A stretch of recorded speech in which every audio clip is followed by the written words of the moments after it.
Bienvenue, vous nous écoutez sur le www.radioalfayda.net. Alfayda, c'est la référence. École élémentaire El Hadji Ibrahima Niass dans la cité religieuse de Médina Baye. Il est 12h00. Mesdames et messieurs, merci de la confiance renouvelée à la radio Alfayda pour vous informer. Vous avez fait le bon choix si vous nous rejoignez dans l'actualité de ce jeudi 24 octobre 2024. Nous sommes ensemble pour une demi-heure d'information sur Alfayda FM, c'est l'heure du journal. Voici le sommaire. Les rangs de PASTEF continuent de s'élargir avec le ralliement du PRP. Déthié Fall a quitté définitivement ses siens pour rejoindre la liste de PASTEF. En vue des législatives anticipées, le leader du PRP a acté sa décision hier lors de son point de presse. Touba Serigne Mountakha Mbacké initie l'érection de 200 logements pour les sinistrés. Les 66 seront à la charge des mourides de la diaspora. Médina Baye, le directeur de l'école élémentaire El Hadji Ibrahima Niass a réceptionné la remise de clés des salles de classe construites par Serigne Aliou Niass. Justice, tribunal de grande instance de Kaolack, les jeunes de Thiofak arrêtés pour destruction de biens servant à l'évacuation des eaux pluviales ont été libérés de prison hier suite à une condamnation de 2 mois assortie de sursis. Sur l'international Mozambique, le président Philippe Nyusi a prévenu que les appels à manifester violemment pourraient être considérés comme des actes délictueux. Et puis sport, tournoi IFOA A, disqualifié pour fraude sur l'âge, la Guinée conteste et dénonce des magouilles. La revue des quotidiens, dernière note de ce journal. Mesdames et messieurs, gardez votre confort d'écoute de développement, c'est dans une poignée de secondes. Le journal Serigne Moussa Kane. Qui vous dit bonjour. Codosec Keneme assure les opérations techniques législatives anticipées du 17 novembre prochain. Le leader du PRP, Déthié Fall, a annoncé hier sa décision de quitter la coalition Sàmm Sa Kàddu dirigée par Barthélémy Diaz pour rejoindre Pastef d'Ousmane Sonko. C'est à travers d'un point de presse tenu hier. Et cette conséquence politique est la suivante. Mon désistement, voire ma démission de la coalition Sàmm Sa Kàddu pour engager par la suite tous les militants responsables du parti et de la coalition à intégrer les comités électoraux de la liste PASTEF, à battre campagne pour une majorité de cette coalition à l'Assemblée nationale pour que ce que nous avons toujours voulu et combattu ces 3 dernières années aux côtés des dirigeants actuels, que ça puisse se réaliser. L'autre conséquence politique à travers la démission et le désistement, comme on le sait, un nom sur une liste ne peut pas être retiré. C'est ma démission si toutefois cette position passe pour que ce poste puisse revenir au suivant sur la liste. Et je demande, dans la douleur que je peux comprendre tout de suite, à tous les responsables du parti et de la coalition investis sur les listes au niveau des départements de procéder de la sorte et également, si toutefois ils sont élus à l'Assemblée, de faire la même chose et de déclarer cela tout de suite parce que c'est beaucoup plus conforme de le faire tout de suite ou de le faire après selon mon approche des choses. Il est beaucoup plus facile pour moi de ne pas entrer avec la philosophie d'une coalition qui t'a fait venir et de les quitter après que de les quitter tout de suite et de pouvoir, même s'il n'y a pas de poste pour le parti, même s'il n'y a rien pour le parti, de rester conforme à son engagement par rapport au peuple. Parce que mon engagement par rapport au peuple, je l'ai dit la dernière fois. J'ai dit si ce contact était établi, ce qu'on allait chercher à l'Assemblée nationale, on allait le lui dire directement. Comme ce contact est établi, ce qu'on va chercher à l'Assemblée, on le retire pour le lui dire directement. Donc c'est ça que j'avais dit aux Sénégalais. Et c'est ça la cohérence que je veux que tout le monde maintienne, même si c'est dans la douleur, au niveau des départements, qu'on reste dans cette cohérence. Face à la presse, Déthié Fall explique avoir aligné ses décisions politiques avec sa conscience, les aspirations du peuple sénégalais et la confiance que ce dernier lui accorderait. Écoutons-le. Dans notre engagement politique, les postes et les privilèges n'ont jamais été privilégiés. Tout ce qui a été privilégié, ce sont les préoccupations de nos compatriotes. Et c'est ça qui a fait que jamais nous avons voulu rencontrer en son temps les régimes qui se sont succédés. J'ai dit ici que le président Macky Sall, à plusieurs reprises, a voulu cela. Je n'ai jamais donné suite. Et je ne fais pas partie de ceux qui, nuitamment, sont allés le retrouver. Quand il s'agissait de rencontrer le président Ousmane Sonko, Sonko, avec qui je n'ai aucune difficulté, je l'ai fait au su de tous. Parce que je ne vois pas la raison de cacher cela. Mais cette démission, après avoir fait des pas dans la coalition et dans l'intercoalition, je la fais surtout pour mettre à l'aise ceux-là avec qui également j'ai été dans cette coalition et cette intercoalition, par respect aussi que j'ai pour eux. Parce qu'il ne sert à rien d'être dans une chose et qu'on continue de ne pas te voir présent, qu'on continue de ne pas te voir engagé dans la chose. Et pour qui me connaît, quand je suis dans une direction dans laquelle je me sens totalement à l'aise, je suis toujours au devant. Et dernièrement, vous avez tous noté mes absences. C'est parce que je ne veux pas du tout gêner. Et au fur et à mesure que j'avançais dans la coalition comme dans l'intercoalition, je me sentais gêné de devoir me mettre en face de quelqu'un avec qui j'ai toujours été à ses côtés pour les mêmes préoccupations, ces mêmes préoccupations que j'ai également retrouvées dans nos discussions pour la prise en charge des préoccupations des Sénégalais. Et croyez-moi, toute l'expertise, le talent, la compétence, le sérieux, la rigueur que vous nous connaissez, que vous connaissez à cette coalition et au parti, toutes ces valeurs seront également mises à la disposition du régime actuel pour que le pays puisse avancer. Nous savons qu'il est possible que le Sénégal connaisse une émergence, qu'il est possible que le Sénégal fasse des pas significatifs vers le développement. Et nous allons soutenir de la manière la plus déterminante les dirigeants actuels pour que cela puisse connaître le jour dans ce pays-là. Et je l'ai dit, il fallait mettre à l'aise ceux avec qui j'étais. D'ailleurs, j'ai de grands amis avec qui je discute. Et il y en a à qui j'avais même dit que très sincèrement, au fur et à mesure qu'on avance, je me sens mal à l'aise. Ne soyez pas surpris que je démissionne de la coalition. Parce que je ne peux pas continuer à être dans une direction dans laquelle de plus en plus et tous les jours dans laquelle je me sens un peu gêné compte tenu de ce que je viens de dire, de ma difficulté de tous les jours que j'ai rencontré de devoir me mettre en face et attaquer. Déthié Fall qui a acté définitivement sa décision de quitter la coalition Sàmm Sa Kàddu, c'était hier lors de son point de presse. À Kolda, une assemblée générale d'installation du comité électoral départemental et celui communal par la coalition Jàmm Ak Njariñ, le coordonnateur électoral départemental Daouda Sidibé. Le régime actuel bute sur tous les plans et leur objectif est d'imposer la cohabitation à l'hémicycle. Daouda, que nous écoutons au micro de Papa Kadjali Badji. Nous sortons d'une assemblée générale d'installation du comité électoral départemental et communal pour le compte de la coalition Jàmm Ak Njariñ. Cette rencontre a été initiée par la conférence des leaders de la coalition Jàmm Ak Njariñ dans le département de Kolda. Nous avions donc pris l'option de nous organiser, de nous préparer afin de disposer d'instruments qui nous permettront d'opérer lorsque la campagne va être ouverte. C'est ce qui a été fait. Le département dans son entièreté a fondu, la commune de Kolda n'a pas été à rade et tous les leaders de partis de la coalition également ont répondu présent. Les discours ont été quand même très poignants. Les discours également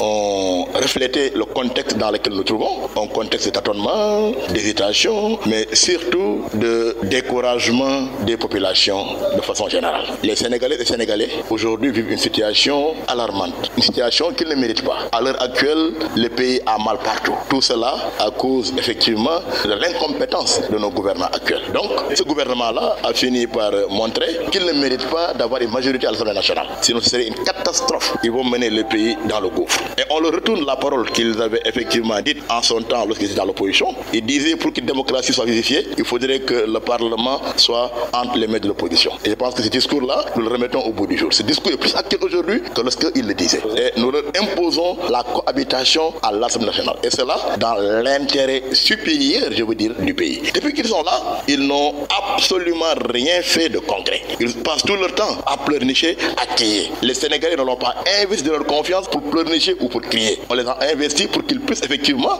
trouver solution au problème. Malheureusement, ils étalent au grand jour leur incompétence, d'où la déception généralisée de nos populations. Maintenant, je pense qu'une occasion rêvée est donnée à nos compatriotes, c'est le 17 novembre, et pour renverser et corriger effectivement cette erreur qui a été faite le 25 mars dernier. Nous, tout ce que nous faisons, nous discutons, nous échangeons pour effectivement libérer les Sénégalais en proie à plusieurs mots. Daouda Sidibé lors de l'installation du comité électoral départemental et celui communal de la coalition Jamak Nguérine. C'est en présence de Papa Kadjeli Badji. Élection Sénégal, nombreux sont les jeunes qui souvent sont instrumentalisés à des fins politiques, une situation décriée à moins de 2 jours de l'ouverture de la campagne électorale. Suivons le reportage de Ngonejaï. Qui dit élection va forcément parler de la participation. Et sur cette question, les jeunes y occupent une place incontournable, d'où la nécessité de les sensibiliser davantage pour une prise de conscience. Dr Ali Oudja nous en dit plus. Les élections législatives, c'est un rendez-vous qu'il ne faut pas manquer. Pour tout Sénégalais, plus précisément surtout les jeunes. Parce que les jeunes représentent une frange importante de notre population. Et que tout ce qu'on décide, c'est pour eux, parce que c'est pour l'avenir. C'est la raison pour laquelle je les invite solennellement à participer massivement lors de ces élections législatives du 17 novembre. Il ne s'agit pas tout simplement de participer à des élections, mais d'y participer avec responsabilité, tout en refusant toutes sortes de manipulations ou d'instrumentalisation. Ibrahim Voyel est un responsable politique. On voit souvent, surtout les responsables, tenir des messages va-t-en-guerre à l'endroit des autres politiciens et utilisent surtout une partie de la jeunesse qui ne réfléchit pas, je m'excuse du terme, qui ne réfléchit pas, ils les utilisent à d'autres fins. Or, ces responsables-là laissent derrière eux leurs enfants, leurs familles et utilisent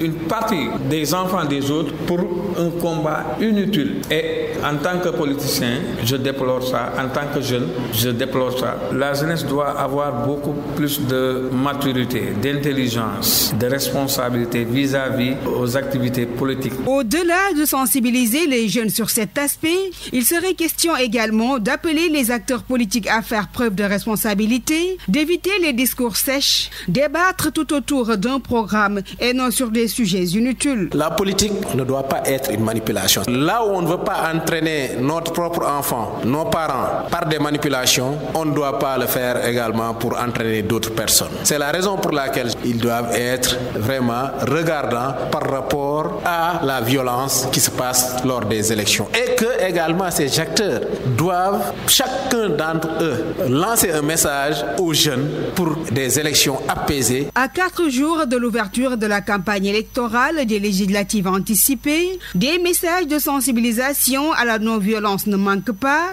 aussi bien à l'endroit des jeunes qu'aux acteurs politiques, pour un processus électoral apaisé. Pour des élections apaisées, justement, Ngonedia et Dr Ali Oudja insistent les jeunes à la non-violence lors de la campagne électorale. Toutefois, il revient sur l'importance de leur participation. Il faut sensibiliser les jeunes, surtout par rapport à ce que vous dites, l'instrumentalisation. Un jeune intelligent, un jeune sérieux, rigoureux, ne doit pas accepter d'être instrumentalisé. Parce que l'avenir, c'est pour lui. Si un jeune accepte d'être instrumentalisé, cela veut dire que c'est foutu pour lui. Ce que je dis aux jeunes, le message que je voudrais faire passer, c'est qu'il faut se focaliser au programme des uns et des autres, au projet des acteurs politiques. C'est ça qui fait la différence. Et ne pas se focaliser sur ce qu'on appelle la provocation. C'est ça qui amène les disputes, c'est ça qui amène les conflits, c'est ça qui amène les dégâts.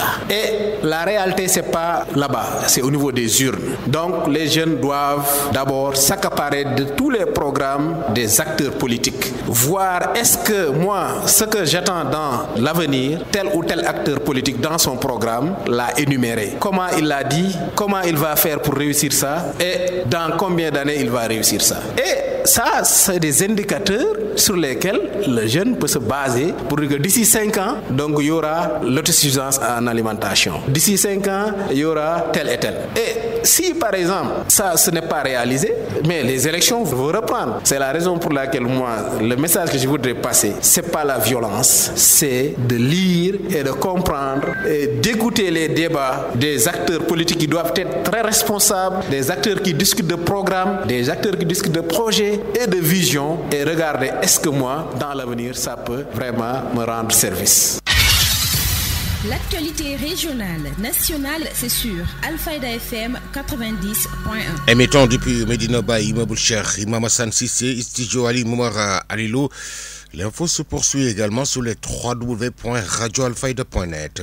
Direction Touba, encore au chevet des sinistrés des inondations à Touba, le khalife général des Mourides, Serigne Mountakha Mbacké, décide de construire 200 logements, n'est-ce pas, Mahmoud Moustapha Mbaye? Serigne Mountakha Mbacké continue de multiplier les décisions en direction des sinistrés et de toute autre personne en situation difficile dans la cité religieuse de Touba. Le khalife général des Mourides vient de lancer la construction de 200 logements. Les 66 seront à la charge des Mourides de la diaspora, notamment ceux qui résident au Canada et aux États-Unis. Une cinquantaine de logements sera dotés de salles de bain intérieures, des salles de bain publiques et des cuisines sont aussi prévues. Il faut rappeler que le khalife général des Mourides a récemment dégagé une enveloppe de 361 millions de francs CFA en appoint aux dépenses que Dinatou Ndiman Nazamao avait entamées dans le cadre des actions à dérouler pour venir en soutien aux sinistrés des inondations. Serigne Mountakha Mbacké, qui avait créé Dinatou, rappelons-le, avait aussi mis à leur disposition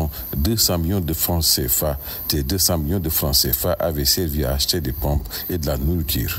Mamadou Moustapha Mbaye, Touba, Alfayda FM. À Touba 28, vous nous recevez sur les www.radioalfayda.net. Retour à Kaolack dans le cadre de la mise en place du budget 2025. La mairie a démarré une série de forums dans les quartiers. À Touba Ndorong Sadaga, où l'adjoint du maire Dr Mbaye Gueye a rencontré les populations sur les projets qui devraient être réalisés. Il est ici au micro d'Alune Badaradio. Donc, comme vous le savez, dans le cadre de la mise en place du budget 2025, nous avons commencé une série de forums dans les quartiers. Ceci entre dans ce qu'on appelle le budget participatif. Aujourd'hui, nous sommes venus à Touba Ndorong Sadaga pour voir quels sont les projets que la mairie avait projeté de faire en 2024, quels sont ceux qui ont été réalisés, qu'est-ce qui reste à faire et faire des projections pour l'année 2025. Et grosso modo, nous pouvons dire que nous avons un satisfait dans le cadre de la mise en œuvre du budget de 2024 pour le quartier de Ndorong Sadaga. Dans plusieurs domaines, nous avons fait des réalisations. Dans le domaine du sport, nous avons déjà l'idée de mettre en place des terrains de quartier qui malheureusement a quelques difficultés pour la réalisation. Mais sur le plan de la santé, nous avons réfectionné le poste de santé de Touba Ndorong Sadaga. D'une manière générale, nous avons augmenté la dotation en médicaments pour l'ensemble des postes de santé. Et donc inévitablement, le poste de santé de Ndorong Sadaga va y bénéficier. Mais en perspective, nous allons construire un logement de sage-femme qui était une demande pour l'année 2024. Donc nous aurons réalisé ce logement de sage-femme en 2025. Oui, je l'ai déjà dit, dans le domaine du sport. Donc nous avons, comme dans l'ensemble des ASC de Kaolack, les ASC de Ndorong ont reçu leurs subventions et la Coupe du Maire s'est déroulée avec beaucoup de satisfaction. La finale a été jouée et le vainqueur désigné et je pense que de ce point de vue, on n'a pas de problème. Oui, l'ensemble des quartiers de Kaolack, nous allons faire une tournée à l'ensemble des quartiers de Kaolack pour déterminer leur expression de besoin. Les autorités municipales luttent drastiquement contre la promiscuité. Une opération de désencombrement effectuée au marché Ocas afin de libérer les trottoirs. Babacar Jack, responsable équipement, marchand et recettes. En fait, on était venu ici aujourd'hui pour essayer de faire désencombrer et de libérer les lieux. C'est-à-dire que le pavage qui a été fait, ça fait de cela 1 an par Promoville et la mairie de Kaolack. Alors, il s'avère que les charretiers qui étaient ici à côté du marché Ocas occupaient le pavage d'une manière désolante. Alors, le préfet était là, il a sommé les charretiers de libérer les lieux, de ne plus utiliser le pavage pour stationnement. Il les a même installés de l'autre côté. Mais malheureusement, depuis presque 3 mois, ils persistent et restent toujours sur les lieux. Donc, on a été interpellés, on est venu sur les lieux, on a constaté qu'ils sont toujours là. Ils ont été sommés le même jour qu'on est venu, si c'était le jeudi passé.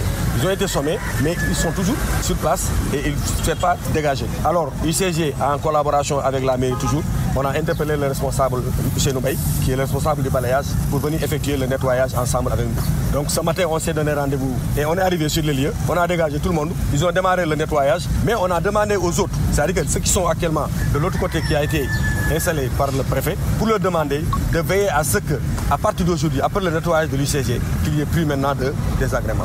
Qu'ils gèrent la situation pour ne pas aussi polluer les populations. Eux-mêmes, ils sont sortis, ils ont demandé à ce qu'on les aide. C'est-à-dire que c'est difficile parce que les enfants jouent sur les terrains, ils ne sont pas contrôlés, mais aussi les charretiers doivent veiller à ce que le site soit bien nettoyé après usage avant de rentrer chez eux. À l'instant, Babacar Jack, responsable équipement marchand et recettes au niveau de la mairie de Kaolack.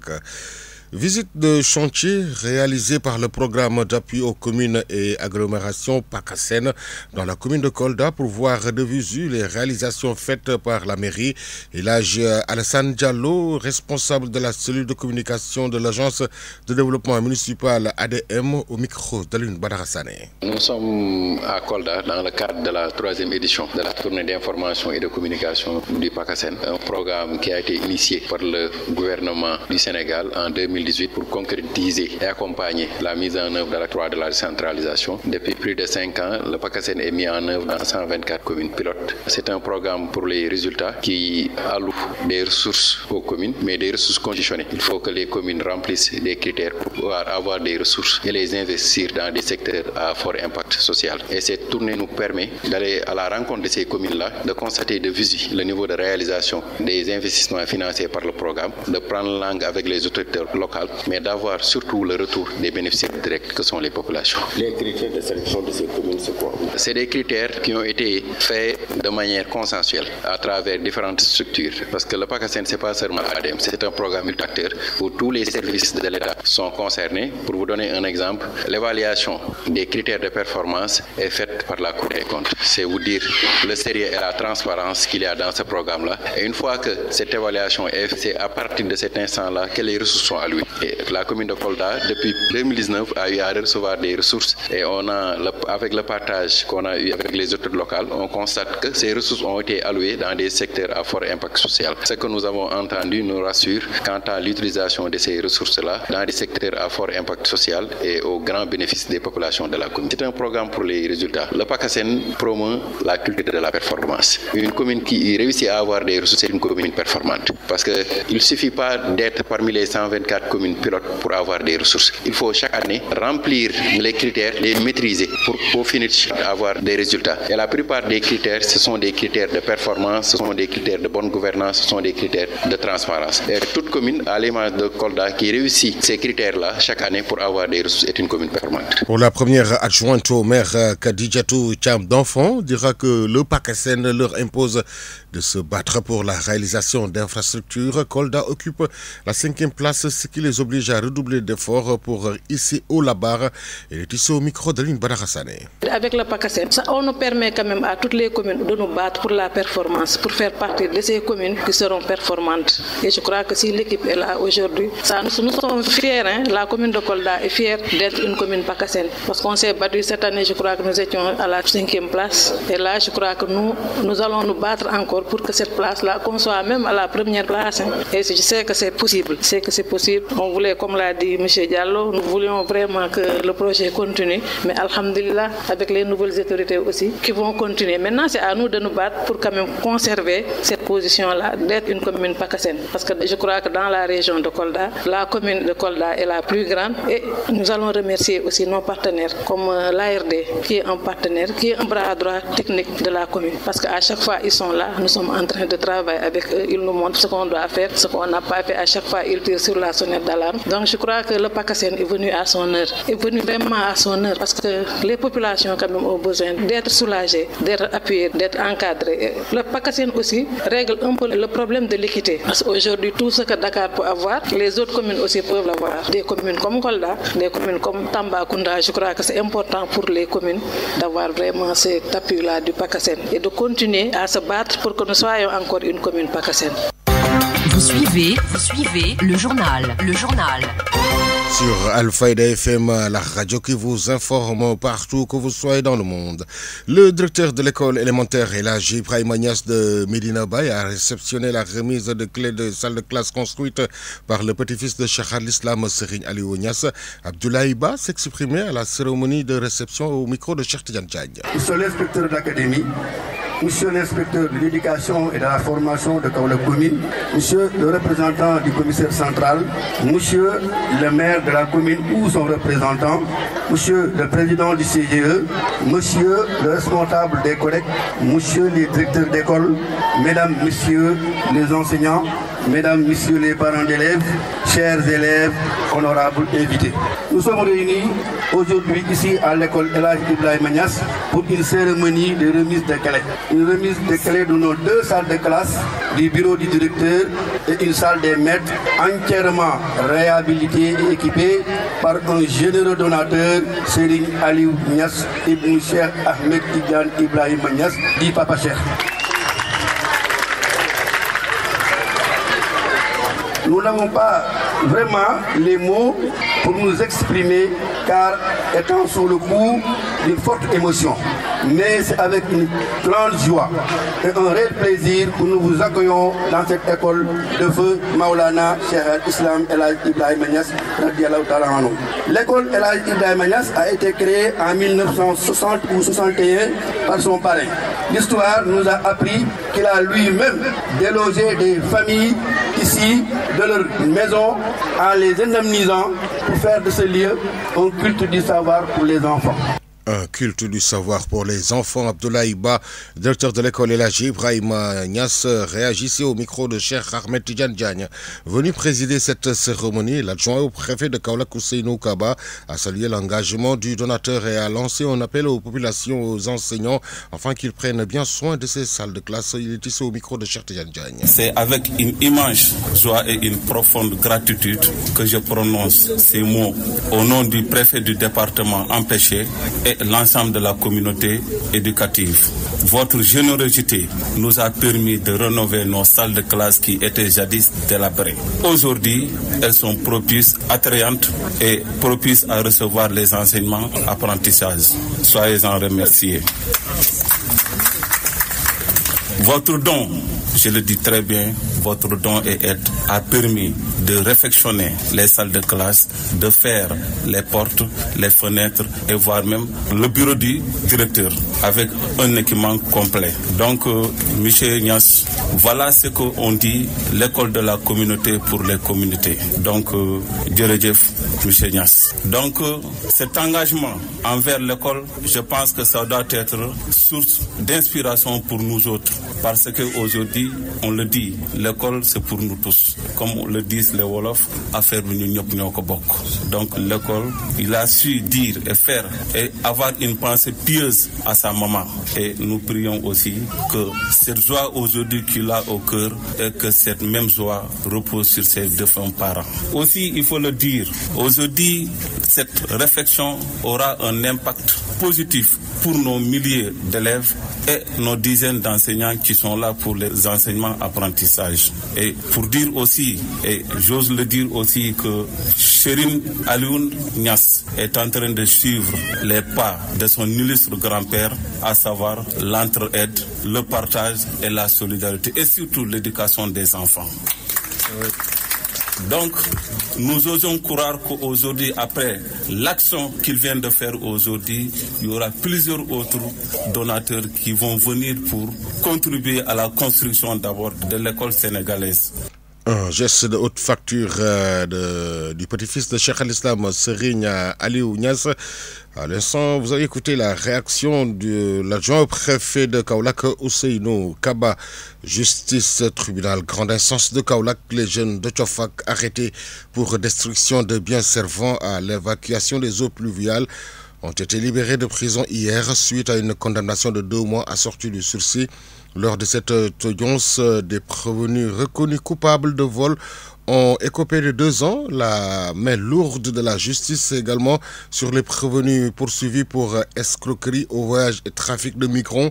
La chronique judiciaire de ce jeudi avec Nefatou Cissé. L'escroquerie au voyage ou encore le trafic de migrants durement réprimé par la justice sénégalaise à chaque fois qu'une ou des personnes sont reconnues coupables. Et à juste titre, nous sommes tentés de dire, face au nombre impressionnant de personnes décédées et de disparues en mer, emportant des rêves et tout un espoir noyés dans l'océan. Hier, mercredi 23 octobre, à l'audience des flagrants délits du tribunal de grande instance de Kaolack, 2 condamnations fermes concernant des délibérés des audiences précédentes qui ont été vidés. Des prévenus qui, lors de leur jugement, s'étaient présentés comme étant des Sénégalais établis en Europe que des événements ont amenés au pays. À la barre du tribunal le 9 octobre dernier, l'un des prévenus poursuivi pour escroquerie au voyage a été reconnu hier coupable de ce délit par la juridiction qui l'a condamné à purger une peine d'emprisonnement de 6 mois ferme. Il devra aussi payer à la victime, une jeune femme, 830 000 francs de dommages et intérêts. Lamine, dont le procès s'est tenu le mercredi 16 octobre dernier, était lui poursuivi pour trafic de migrants. Il devra rester derrière les barreaux ces 6 prochains mois. Le juge n'ayant pas suivi le procureur jusqu'au bout de ses réquisitions a prononcé hier, après avoir retenu la culpabilité du prévenu, 2 ans de prison dont 6 mois ferme. Le prévenu, par le biais de ses proches, avait remboursé à l'audience du 16 octobre dernier les sommes de 400 et 300 000 que lui réclamaient 2 candidats malheureux à l'immigration clandestine et à qui il avait empoché l'argent. À la barre, il avait désigné une autre personne qui serait le vrai coupable de l'arnaque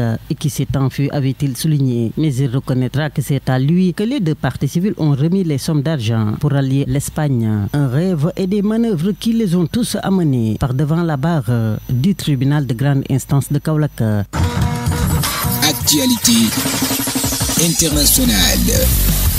Sur l'international Mozambique, le président Filipe Nyusi a prévenu que les appels à manifester violemment pourraient être considérés comme des actes délictueux. C'est une série de brèves réalisé par nos partenaires de la Voix de l'Amérique. Le président mozambicain Filipe Nyusi a prévenu hier que les appels à manifester violemment pourraient être considérés comme des actes délictueux. Cette mise en garde intervient dans un contexte de tension à la veille de la publication des résultats officiels des élections générales du 9 octobre. Actualité internationale. Le président congolais Félix Tshisekedi a annoncé hier son intention de créer une commission dès l'année prochaine pour élaborer une nouvelle constitution adaptée aux réalités de la RDC. Notre constitution n'est pas bonne, elle a été élaborée à l'étranger et par des étrangers, a déclaré M. Tshisekedi lors d'un meeting à Kisangani, chef-lieu de la province de la Chopo. Critiquant la constitution actuelle jugée inappropriée et élaborée à l'étranger, Félix Tshisekedi a souligné la nécessité de réformes basées sur les coutumes congolaises. Actualité internationale. Le Tchad et la Centrafrique ont signé un protocole d'accord pour la création d'une force mixte de sécurisation des frontières, a annoncé le ministère tchadien des Affaires étrangères. Bangui a déjà annoncé un accord similaire avec son voisin, la RDC. Actualité internationale. Le ministère guinéen a requis hier 5 ans de prison et une amende de 5 milliards de francs guinéens contre Mohamed Diané, ancien ministre de la Défense sous Alpha Condé, pour détournement de fonds publics, enrichissement illicite, blanchiment de capitaux et corruption. Le jugement a été mis en délibéré au 18 décembre. Le représentant du ministère public a évoqué l'augmentation de la fortune personnelle de M. Diané durant son mandat. L'accusé a choisi de garder le silence, se disant victime de violation de ses droits. Actualité internationale. Le Hezbollah a confirmé hier la mort de Hachem Safieddine, successeur pressenti de Hassan Nasrallah à la tête du mouvement islamiste libanais. L'armée israélienne a déjà annoncé l'avoir éliminé dans une frappe près de Beyrouth. Actualité internationale. Le président russe Vladimir Poutine et le secrétaire général de l'ONU Antonio Guterres doivent se rencontrer ce jeudi au sommet des BRICS à Kazan pour discuter de la situation en Ukraine. C'est leur premier entretien sur le sol russe depuis avril 2022. Malgré les combats en cours et l'absence de négociations officielles, Guterres réaffirmera ses positions sur la nécessité d'une paix juste, conforme au droit international. Vladimir Poutine espère utiliser ce sommet pour démontrer l'échec des sanctions occidentales et promouvoir un monde multipolaire. Des leaders présents ont appelé à une trêve, tandis que la position des pays comme la Chine et l'Inde reste ambiguë sur l'annexion des territoires ukrainiens. Les tensions demeurent, notamment avec l'Union européenne qui exhorte Poutine à mettre fin à la guerre. Et sport.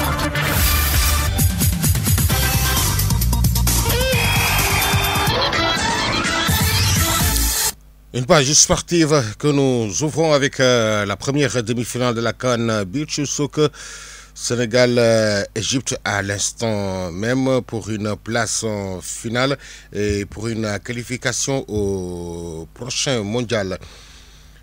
La disqualification de la Guinée au tournoi de l'IFOA A pour fraude sur l'âge avec une affaire de jumeaux. La Fédération guinéenne de football conteste et dénonce des magouilles au niveau des tests IRM réalisés. Ligue des champions, fin de la troisième journée hier avec ce lot de surprises. Brest et Bayer Leverkusen, champions d'Allemagne en titre. On fait match nul, un but partout. Atlanta Bergame et Celtic Glasgow, score nul les Verges. Atlético Madrid a été battu par Lille, les Français, 3-1.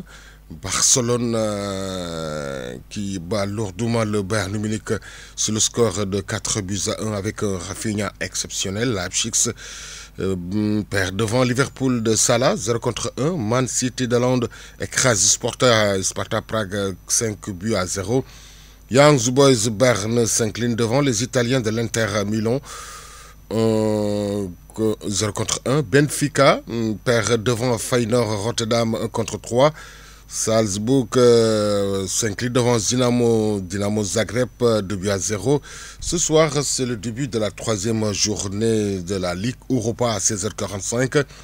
Ferencváros reçoit Nice, Rome joue Dynamo Kiev, Hertha Francfort joue Rigas, Midtjylland FC joue Saint-Gilloise, Maccabi Tel Aviv joue la Real Sociedad, PAOK Salonique joue Victoria Plzen, Karabakh FC joue l'Ajax d'Amsterdam, Lyon joue le Besiktas, Atletico Bilbao joue Slavia Prague, FC Porto joue à Fonheim, Fenerbahçe reçoit Man United, Malmo FC reçoit Olympiakos, Tottenham reçoit Alkmaar, 8e journée Saudi Pro. À 15h15, Al-Oroba reçoit Al-Shabaab, Al-Riyad reçoit Al-Ittihad, Al-Werda reçoit Khalij à 18h. Handball pour terminer, en vue de la préparation de la CAN, rencontre amicale, les Lyonnais remportent le match 1 contre l'Algérie, c'était hier à 32-19. C'était hier en vue de la préparation de la prochaine Coupe d'Afrique des Nations handball. 12h36 tout de suite, la revue du quotidien. La revue de presse. L'Obs place le soleil sur le quotidien, Walf le matin.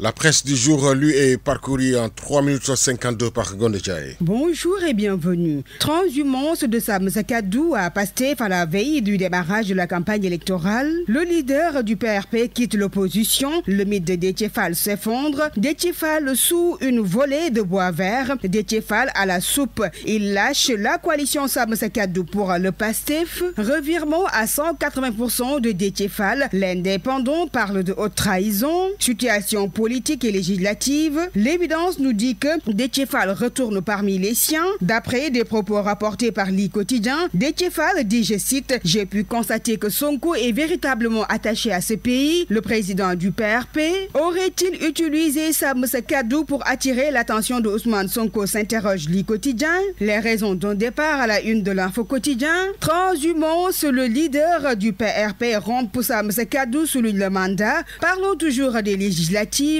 En renfort de la coalition Sam Sakadou, Amadou Ba retire sa liste départementale de Dakar. Le quotidien Le Point soutient. Macky enrôle Amadou Ba, une manœuvre politique tactique sur coalition Taku Wallu et Sam Sakadou à Dakar en vue des législatives. Bataille à Dakar sur ces législatives anticipées. Jam Mangjering renforce l'intercoalition Sam Sakadou Taku Wallu, révèle Rewmi Quotidien. Situation au sein de ces coalitions. Cédele Bouki à Taku Wallu Wallu Sénégal, le parti Rewmi très remonté contre l'APR. D'après Terre Yénikay qui donne l'information, le président du parti Rewmi, Idrissa Seck, n'est pas du tout content de son allié de l'Alliance pour la République au sein de la coalition qui comprend également le PDS. La pomme de discorde les investitures, le parti Rewmi a été réduit contre toute attente. À sa plus simple expression, les listes de Idrissa Seck jetées à la poubelle, la rupture politique en hibernation, vague de reniement et de transhumance vers le passif. Déthié Fall, après une silence remarquée avec Sonko et une absence notable lors des points de presse de la coalition Sàmm Sa Kàddu,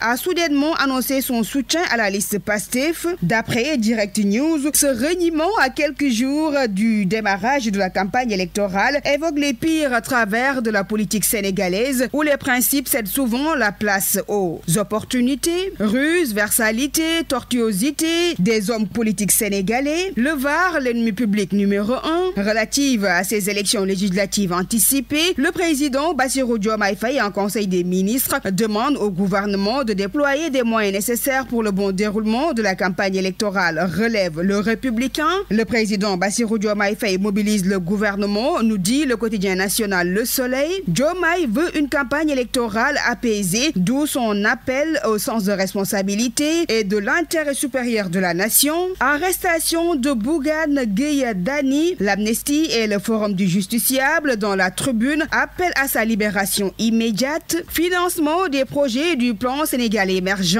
convention de crédit de 98 milliards 383 millions 500 francs entre Afreximbank et le Sénégal en octobre 2016. Khadim Ba de Locafrique empocha plus de 4 milliards 427 millions de commissions grâce au ministre des Finances Amadou Ba, rapporte Yor Yénikay. Nous terminons cette revue des quotidiens en sport. CAN Beach Soccer, Égypte-Sénégal ce jeudi. Les Lions pour la finale et pour la Coupe du Monde, rapporte le quotidien sportif Record. Ligue des Champions, on en parle également. Défaite cuisante de Bayern, 4-1. Le Barça renoue avec la majestuosité. Tribune Sport affiche à sa une. Le Barça corrige le Bayern Munich. City déroule. Thuram sauve l'Inter. C'était tout pour la revue des titres. Merci de l'avoir suivi et très bonne lecture. Alfayda FM 90.1. C'est la fin de cette édition. Merci à Kodoussek Keneme qui en a assuré la partie technique. La rédaction en chef a été assurée par Elhaji Ibrahima Gaye. Était devant ce micro, Serigne Moussa Kane. L'info revient dans moins de 19 minutes. Ce sera en Wolof avec Mariam Abba. Tout de suite, le rappel de ce qu'a fait l'essentiel de ces 12 heures. Les rangs de Pastef continuent de s'élargir avec le ralliement du PRP. Déthié Fall a quitté définitivement Session pour rejoindre la liste de Pastef en vue des législatives anticipées. Le leader du PRP a acté sa décision hier lors de son point de presse. Touba, Serigne Mountakha Mbacké, khalife général des Mourides, initie l'érection de 200 logements pour les sinistrés. Les 66 seront à la charge des Mourides de la diaspora. Medina Baye, le directeur de l'école élémentaire Elhaji Ibrahima Niass, a réceptionné la remise de clés de salle de classe construite par le petit-fils de Cheikh al-Islam Serigne Aliou Niass. Justice tribunal grande instance de Kaolack. Les jeunes de Tchofak arrêtés pour destruction de biens servant à l'évacuation des eaux pluviales ont été libérés de prison hier suite à une condamnation de 2 mois assortie de sursis. En seconde partie, vous avez suivi l'actualité internationale, la page sportive et la revue des quotidiens qui ont mis un terme à ce 12 heures. Mesdames et messieurs, merci de nous avoir accueillis dans l'intimité de chez vous. Excellente suite de programme sur la 90.1. Le journal Serigne Moussa Kane.